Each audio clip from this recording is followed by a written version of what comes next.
Қазақ топырағының көкірегі ояу, көзі ашық, ойшыл азаматтары бүкіл араб-парсы мәдениетін меңгеріп, өз шығармаларын көпке ортақ тілде жаза біліп, кейінгі ұрпақтарына мұра етіп қалдырды. Олардың ішінде ата әлемге жайылғандары да аз емес. Солардың бірі бәрімізге танымал ұлы жерлесіміз, батыс пен шығысты терең біліммен бас идірген Әбу-Насыр әл-Фараби атамыз. Әл-Фараби 870 жылы ежелгі ұлы жібек жолында Арыс өзенінің Сырдарияға құятын жерінде бой көтерген Отырар қаласында дүниеге келді. Отырар қаласында Әл-Фарабидің жастық шағы өтті.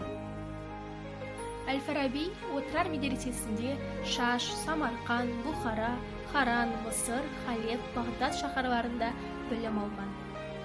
Әбу-Насыр әл-Фараби түркі ойшылдарының ең атақтысы, әлемнің екінші ұстазы атанған ғұлама ғалым.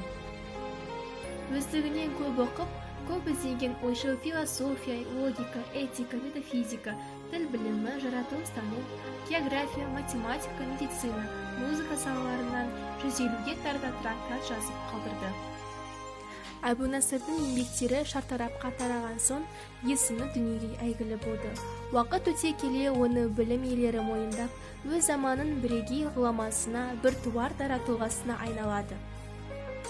Бабамыз әл-Фараби өзінің ең атақты шығармаларының бірі ғылымдар энциклопедиясы деп аталатын трактатын жазған. Бұл кітаптың 5 тарауы бар. Тіл білімі және оның тараулары, логика және оның тараулары, математика, кейін физика, метафизика және оның тараулары, соңғысы азаматтық ғылым және оның тараулары, заң ғылымы және кәлем деген тараулары бар. Әбу-Насыр әл-Фараби атамыздың білім жолында қосқан үлесі өте зор.